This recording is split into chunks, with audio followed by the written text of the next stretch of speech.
And welcome back. And we are moving into our first segment for this morning, where we get to have a one-on-one conversation with the president of the University of Belize. We have with us Professor Emeritus Clement Sankat. Good morning and welcome. Good morning, and I'm pleased to be here, and good morning to all our viewers. Well, you are a man of your word. You said you would be back with further updates as to the happenings at the university. And so we're here this morning to talk about quite a few things. I want to just get the conversation started with an update from you in how things have been going with your tenure. You first came on the show and spoke of the many possibilities that you saw at the university and how you plan to strategically be able to achieve that. How have things been going so far? Well, things have gone very, very well since the last time I was here, which is about 6 months ago. Yeah. I had just come to Belize, and you had invited me to your show. That was, I think, in early March. And we're now in August, and I just feel right at home at the university. Belize, and at home in Belmopan and in Belize, but you know, it's still a learning environment for me. But let me assure you, we have been making, I think, good progress at the University of Belize since I came in as president, and we also have a new vice president. I have shaped a team around me with good deans and administrative leaders, and we are pressing ahead. Of course, the big thing when I got in here in February was to prepare for the new academic year that has just begun. We have a new group of students on our campus, or campuses, and we had to do a lot of work to promote the university's programs, which I did the last time. And I must confess that I'm seeing a lot of positive feedback. We have now, in this new academic year, nearly 5,000 students at the University of Belize at its various campuses. So the effort at marketing and recruitment has paid some dividends, and of those, probably 1/3 are new students coming to University of Belize for the first time. We went through a series of orientation, and then for the first time we had matriculation exercises. That was one of the areas I wanted to discuss. It's the first time the university has held a matriculation ceremony. So one will naturally assume that this was an idea that you brought forward that did come to fruition. Why did you feel this was a necessary part of your new intake experience? Yeah, you know, one of the things about good universities around the world, the student experience is often filled and remembered through ceremonies. In the same way that graduation is a big ceremony in any university. Well, what about the first time when you come to university? And that is matriculation. It's also a big ceremony. When I went to my matriculation ceremony at UW, I had to wear a gown. Of course, we put that behind us, a little colonial in those now. But it is a ceremony that students will forever remember as formally welcoming you to this university. You're now a part of this university community. As opposed to, you know, coming onto the campus, coming in the university, and, you know, you have some nice words and orientation. And you begin your studies. This was a moment to pause and to tell our students that you are now UB for life. And that's the point I've been making them. They will carry this brand with them for the rest of their lives. They're now formally members of the university community. So good universities have this, and hopefully the students will now understand their roles and responsibilities within the university, and of course carry the university's brand and image with a lot of pride. It's a wonderful way to initiate your commitment to your tertiary level education. I really did enjoy reading the release in understanding the importance of having new students be welcomed in along with family, and also recognize what they're committing themselves to as the next couple of years unfold. Another area we had discussed in your previous visit was looking at the different programs that would be offered at the university. Now we know that that would be something that would be more of a long-term effort, but we understand that you have been able to make some changes already within your first 6 months to improve the programs that are offered.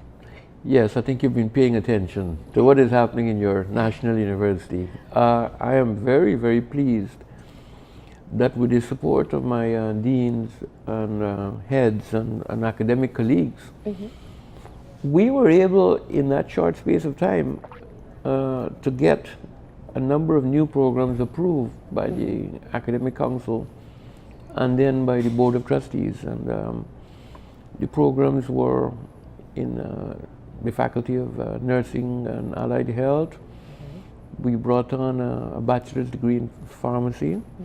I think when I had met you the last time, I told you that I would like to see UB have many more degrees, moving from the associate degree to the bachelor's degree. Well, we got that, a 4-year pharmacy program that has been extremely well received by the profession in Belize, and I think overall in the Caribbean, because I saw there was a pharmacy conference here, and they all applauded the university for getting our pharmacists trained to a higher level. And I think they are very, very happy. We also moved the program in laboratory medical sciences to the bachelor's degree. These are the people who do all the analyses, the chemical and biochemical analyses, from a 2-year program associate to the bachelor's degree. We also had a couple of other programs, one of which I think has been extremely well received by the students, is a new program in administration, the Bachelor's in Business Administration. Fantastic. And that has a strong focus on marketing, on human resource management, on international trade and business. So that has been extremely well received by the students. I think it was a void that we're filling here. Then we had something that is close to me, a certificate program in agriculture, to get a lot more young people engaged in food and agricultural production, processing, marketing, distribution. And the good news about that program is that it is not only being offered at our Central Farm campus in the Cayo area, but it's also being taught in Toledo, in the Punta Gorda area, where there's a lot of unemployed youths, especially males. And quite a few opportunities for agriculture as well. In that section, that part of the world. And finally, we were able to bring the certificate in early childhood education to Belize City and Belmopan. So that is to train teachers, and I understand there are great demands for teachers in early childhood education. And so that program has also come on board. So overall, it has been a very satisfactory start to my leadership at the University of Belize. And again, thanks to the team, we rallied together. And really and truly, we are trying to put the University of Belize on a new platform of respect as the national university. You know, the last time we spoke, we heard some possible negatives about the university, and I'm hoping that we can put a lot of that behind us. Well, one of the things I know that you emphasized was building the prestige that a national university should have. And I want to get to one of the areas as well that you had mentioned, and I think it is absolutely crucial, but it does take investment and perhaps time. You spoke of the lecturers and the professionals within the staff itself and how important it is that you have fully qualified persons instructing the young minds that are coming in. Now, that's a expense on the individuals if they choose to stay, but it is also necessary in the work that they're executing. How have you been able to approach that particular area?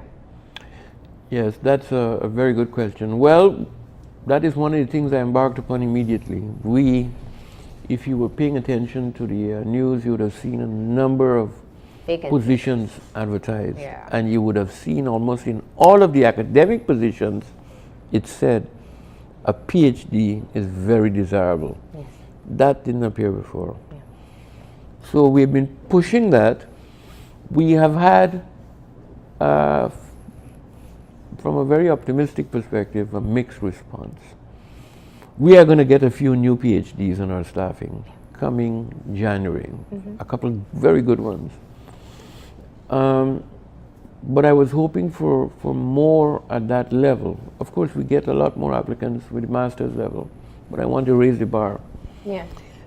I think there's a combination of reasons why, and one, of course, is compensation in Belize. Of course. Belize's own location, possibly, but I think the compensation is a big issue, and you're right, and it therefore goes right back to the issues of funding the institution. If you really want a first-rate institution, then we have to bite the bullet and say we're going to fund this thing. But we're working with what we have.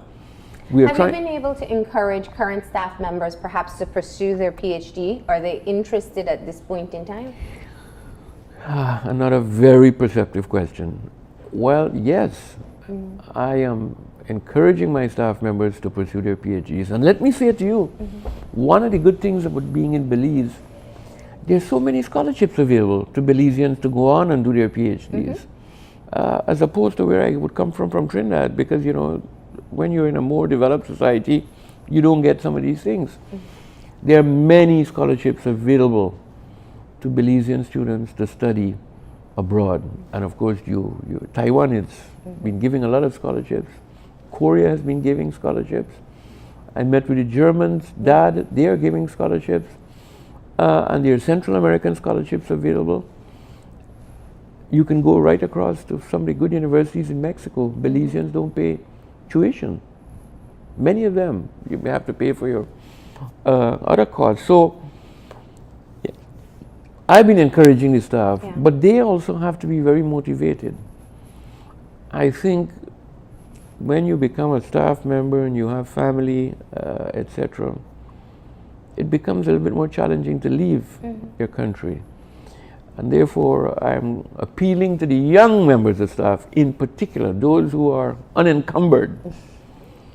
Take the risk. Yeah. Get out there into the world, get your PhD, and come back to the UB. Yeah. There's a wonderful career ahead of you. Now, I think your point is very valid in looking at the compensation that people would like to see when they have a PhD. We've spoken, and it isn't unique to Belize, about the brain drain that takes place. We have very highly qualified persons who are professors in other universities in other parts of the world. And the idea of coming back to Belize, oftentimes, they don't know if they will be able to be fairly compensated for what they have been able to achieve. Now, your attempt to be able to get the properly qualified staff will be seen as a shift of the status quo. In other words, you have persons with master's degree who have been working for a very long time, and their experience does count for something. Not everybody is always accepting to this type of change. What do you say to the staff who perhaps feel that, you know, the experience that they have put in is not as valued because they don't have the doctorate degree? Well, to the staff, and this is the vast majority of staff at the University of Belize, most would have their master's degrees. They're doing very valuable work with our teaching, and for that I am extremely grateful. I think all of us are very, very grateful. Teaching at the associate degree level, and now increasingly at the bachelor's level. But I think they all need to recognize that if we're going to make the University of Belize a university that truly has regional and global respect, that it is not only going to be about teaching, as important as that is, but the University of Belize must make some mark in the area of the creation of new knowledge. Teaching is about dissemination of knowledge. Research is about the creation of knowledge. And that is really the ethos of good universities. Creating knowledge and disseminating knowledge. And that is where I would like to see most of my staff engaged in, both the teaching and learning, as well as the research and development work and innovation. So I'm trying to emphasize that. And while we value the teaching effort, because that's what we are mainly right now, I'm steadily pushing the boundaries now of getting our staff to engage in research. Not that the master's members, or the people with master's degree cannot do research, but they have to push themselves. And I think if all were to push themselves, the university would become a very vibrant scholarly place. And that's the word, transforming the institution into a more scholarly institution. Fantastic. And I know I'm speeding through a number of issues, but because I know we have some things we need to address. But one of the areas I know you definitely built a connection with the wider public was when you spoke about infrastructure. And you spoke of the concept of people attempting to learn while fighting off all the mosquitoes within your campuses. And it seems so simplistic, but it has been, in fact, a major issue for a long time, that people simply accept it as is. That comes with being able to get the funds necessary for the school. So in talking about any infrastructure changes, let's talk about how your lobbying efforts has been, and perhaps your particular strategies in being able to get the resources you need to build the university that you feel Belizeans deserve. You are really paying attention to us. Very, very, very thoughtful questions. Let me say, first of all, that all of us who are working at the university, we spend 8-9 hours there a day, some of us more than 5 days in a week. It's our home away from home. You want a place that you can truly be proud about. You want a place that our students or staff can be comfortable. But pride is a big issue. The University of Belize must exude pride. When you step on our campus, you must feel that you're in a good university. Well, these were some of the challenges that I encountered when I came, and they're still there. But I must say that with the support again of the staff and the students, a lot of volunteer work, we have really enhanced the Belmopan campus. I'm beginning to feel so much better when I step on the campus. We have fixed most of the roads with the help of the mayor of Belmopan. We have really uplifted some of the buildings, infrastructural work inside. Belize City campus has always been a challenge. Again, we're beginning to lift it, need more time and resources. And then recently we had some challenges down south in Punta Gorda. Work is happening there as I speak to try to enhance the quality of the student learning spaces there. So it's an ongoing effort, but it is an effort that we are committed to without a lot of funding. So because of, I suppose, my whole background in engineering and all that, I have been very innovative of what I'm doing. For example, we have had this expansion in numbers of students, especially in the Faculty of Nursing in Belmopan.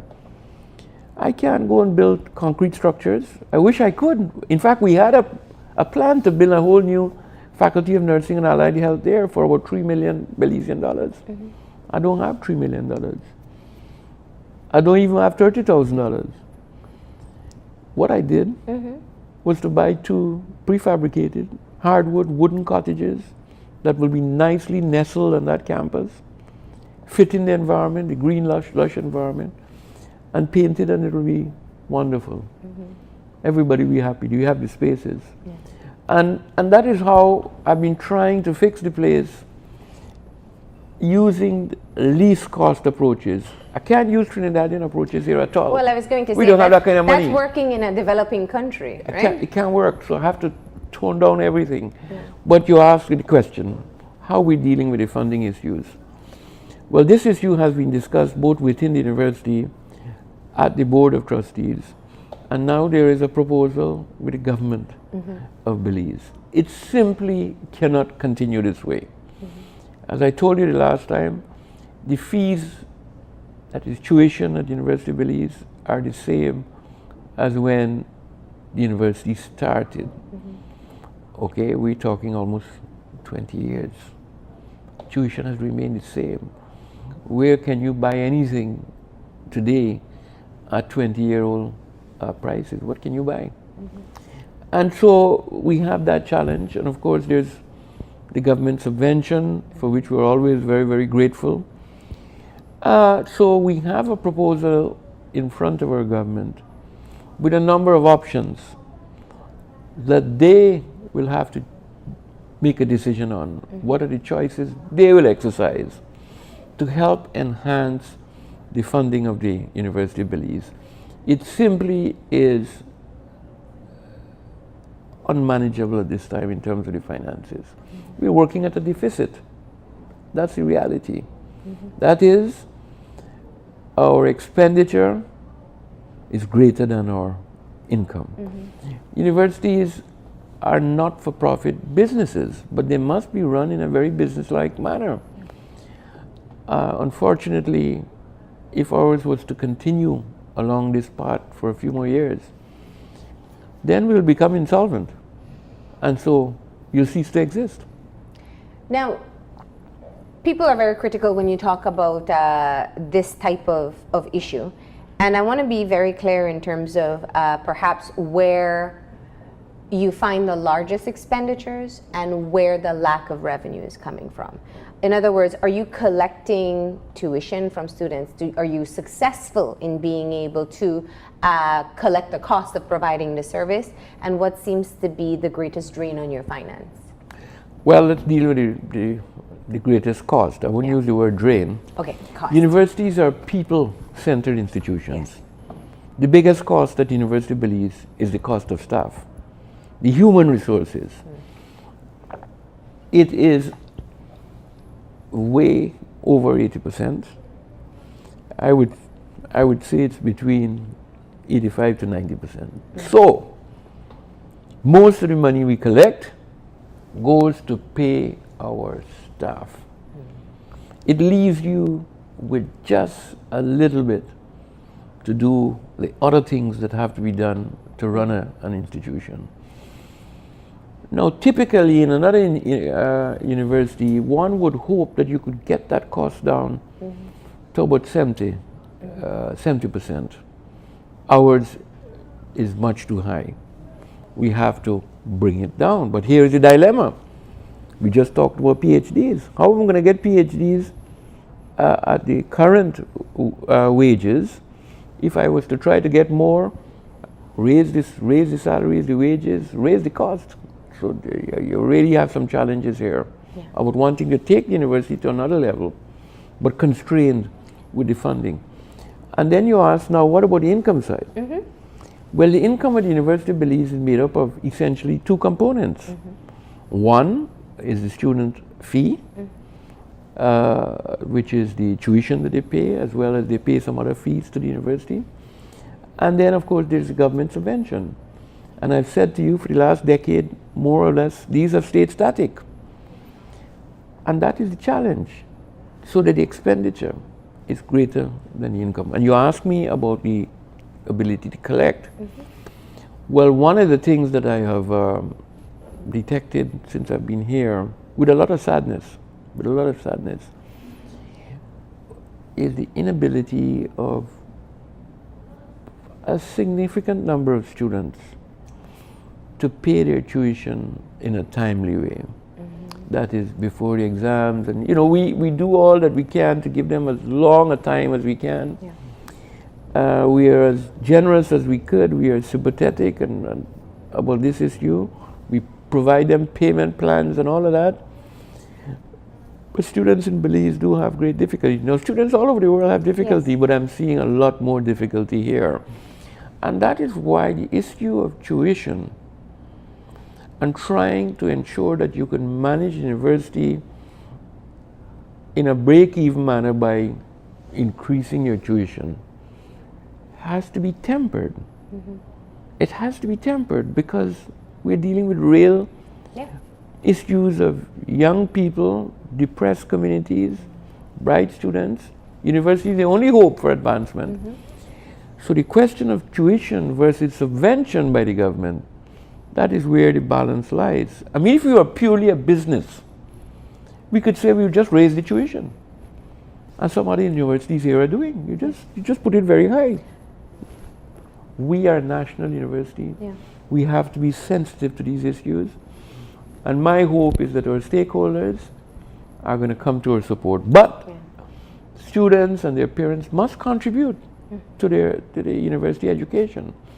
But I think the state also has an obligation because we are enhancing the capability of our citizens. It is a conundrum if you think about it, because I think one of the things that some people are readily admit in the country is looking at our poverty rate, and we know that we're looking at a little less than half of the population in poverty. And we also know that there is a great need for skilled or educated working force. So I hope that your proposals, and from what I'm hearing is it's an increase in subvention, perhaps as one as of your actual proposals at this point. Well, there are a number of options to the government, but I think they know this environment better than a newcomer like me, so they will do the right thing. That is, you have a balance. All contribute to the well-being of this national university. So, money is an issue. Capital is also a big issue. It's not only recurrent, but what about enhancing the infrastructure that need capital? And our students need scholarships and all kinds of support. And that brings me to the last point. Well, that's what I was going to say. And what we can say about you, Professor Sankat, it's not all work, because we're going to talk about some play now, right? So you are initiating an endowment fund. That's correct. And to be able to raise some of the startup capital for that, you are throwing a fete. That's correct. Was this your idea? Yes, my dear. Yes, my dear. There's a Trini here, There you go. I know. So let's talk about the endowment fund and what the purpose of it is. Well, the purpose of the endowment fund is to help with the non-regular spending that we have to treat with at the university on a daily basis. Primarily to raise funding for student welfare, scholarships and bursaries, number one, because we just spoke about the depressed state of many of our communities and their kids. So scholarships and bursaries, to raise money for them so that they can come to UB. And secondly, and probably equally important, is to raise money for capital development. And we are hoping that there are benefactors out there, philanthropists out there, who will come to the university support. So the endowment fund is going to be managed by a team of people that we're working on right now, mainly from the private sector, as well as the alumni, some members of our board, who will be ambassadors for the University of Belize and get out there and try to touch the hearts and minds of those who want to see tertiary education really bloom in Belize, and especially in the National University of Belize. And they will therefore contribute to this fund. So that is the purpose. It's going to be an ongoing effort. Yes. And so we are kicking it off with this this fete, Trinidad style fete. It's a Belize Trini affair. Yes, Okay. yes. So you have been able to get some performers to come to commit their time to the university. Yes. And tell us about the event. Well, the event is going to be on Sunday, the 17th of September. I'm going to experience all of this, your own carnival period, at Bird's Isle.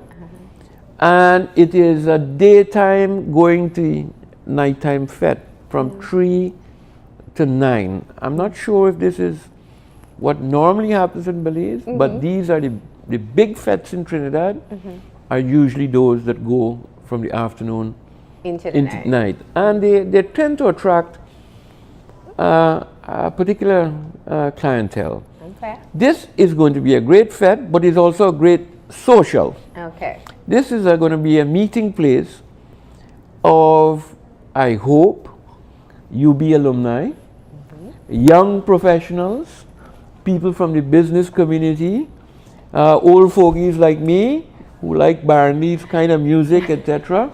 A slow wine, as they say, and a whole gathering of mixed Belizean community, but hopefully some young people also. Yes. And we have brought in 2 Trinidadians, Crazy. I've been listening to the music here, and that sings Nanny Wine. Nanny Wine, it seems to be very popular here. Everybody knows Nanny Wine. Yes, well, hopefully Crazy will really wind down the place. He has more music, other than that lovely music. Of course, we call him the lovely lunatic in Trinidad. Really? Yes, but he's a great entertainer. So he got his professional title as Crazy Hair instead of lunatic, right?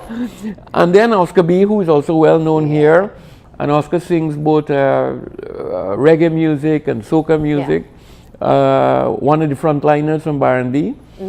And then for the first time, I'm going to be hearing what I am told are 2 of the best Belizean artists. That's right. Super G and Ernestine Caballo. I understand she just won a competition. She is the soca queen of Belize. Yes, it's like Calypso Rose in Trinidad, right?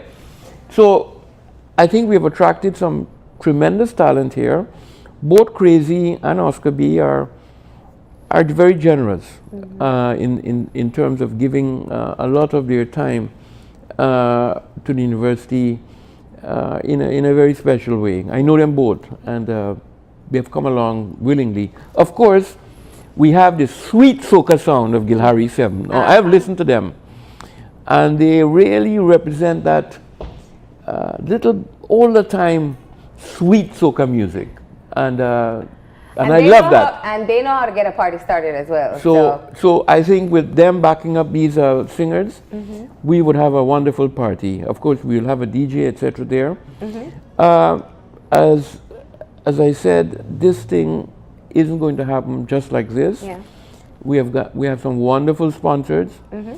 Scotiabank is our lead sponsor, and tickets are available at any Scotiabank outlet nationwide. So Scotiabank, Travelers, wonderful, and if you like the local alcohol, well, Travelers has been very, very, very giving. Well, you could drink, but do so in moderation. Yes. All right, because you had to drive back home. Always have a driver with you. And then, of course, Belize Tourism Board, Best Western Hotel, Love FM, The Guardian, and now Belican. Bowen & Bowen is also coming on board. So you could expect the National Bear. A good party. The National University with the National Bear.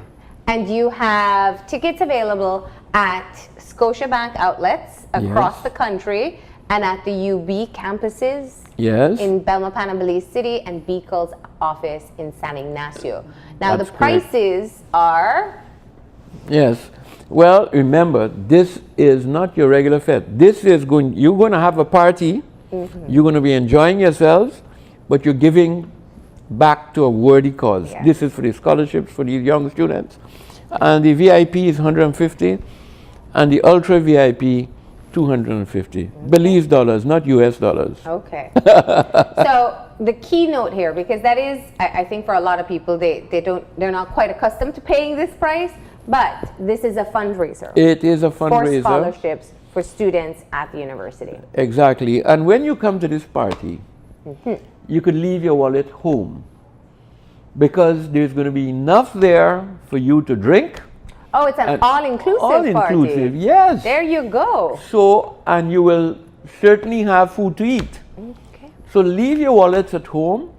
Come well dressed, because we're going to be looking at you. Everybody's going to be looking at you. And come out to have a great party. And you will be well taken care of in a very secure environment, I'm told. And the Bird's Isle, I've just seen it. They've done a lot of renovation there. Yes. So I think it's going to be a lovely environment. Fantastic. So this is September 17th in Belize City at the Bird's Isle. It starts at 3, ends at 9, and it is an all-inclusive price of $150 or $250. You'll get your drinks, you'll get your food, and you'll get some great music as well. Thank you so much for stopping in and telling us a lot of what you've been doing, and most importantly, your recent initiative. Thank you for having me here. And I really appreciate your perceptiveness about the University of Belize. And let's continue to work together to build our national university. That's right. Best of luck. Thank you very much. We're going to go ahead and take our break now, and when we come back, we'll talk to the Belize Educational Service Group at the National Tsinghua University. So stay tuned.